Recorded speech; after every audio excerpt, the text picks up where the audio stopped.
family and I went on a very beautiful short vacation to Pennsylvania and New Jersey. And a few things happened that really struck me. You know, we all go on these vacations. I always joke you can tell who the Orthodox men are on these kind of out-of-town vacations. It's the classic attire of a white polo, dark pants, maybe dark sneakers, not dress shoes, and a baseball cap. As soon as you see that outfit, you know exactly where they're from. But we went to a hotel in Lancaster County in the middle of Pennsylvania, and I went downstairs for the complimentary breakfast, which the Mandels happily partook of.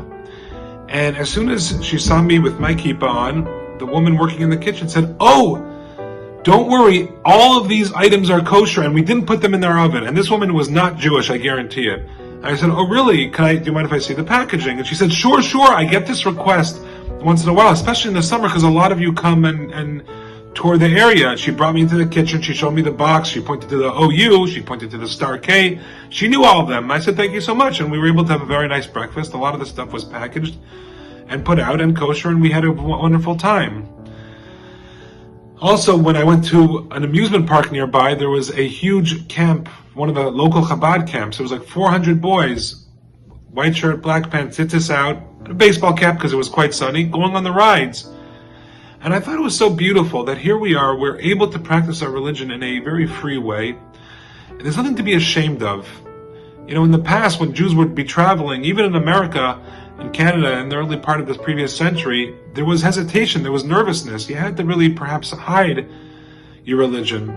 But people, I have found over and over again that if you stick close to your values and you are expressive about it and you're respectful about it, not in a holier than thou way, people will respect you in kind. Someone just asked me a few days ago, they have to go to a meeting with a colleague and with a woman who was in charge of perhaps hiring or firing, and it was the first time meeting, and he would have had to shake her hands. And he asked me what my opinion was. I said, "Listen, 10 years ago, I might have thought that you should just shake hands.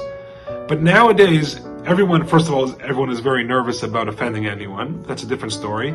But on a deeper level, if you show and explain, listen, I'm an Orthodox Jew. I generally only shake hands and touch my wife, and that's it."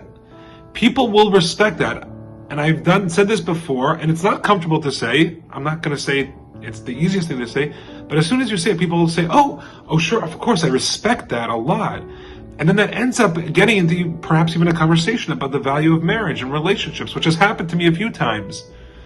So if you stick to your guns, you show and express that your value system is the most critical part and the entire underpinning and foundational aspect of all of your decision making, people will respect that. We have nothing to be afraid or be embarrassed of anymore. I'm not saying it was always like this, but nowadays I think that one can be a little bit brave and bold and stick to their value system, even in uncomfortable situations, and even in situations where it looked like it may harm you, God forbid. You will find the opposite that will actually help you and enhance your life, and even your professional life will be better because of it.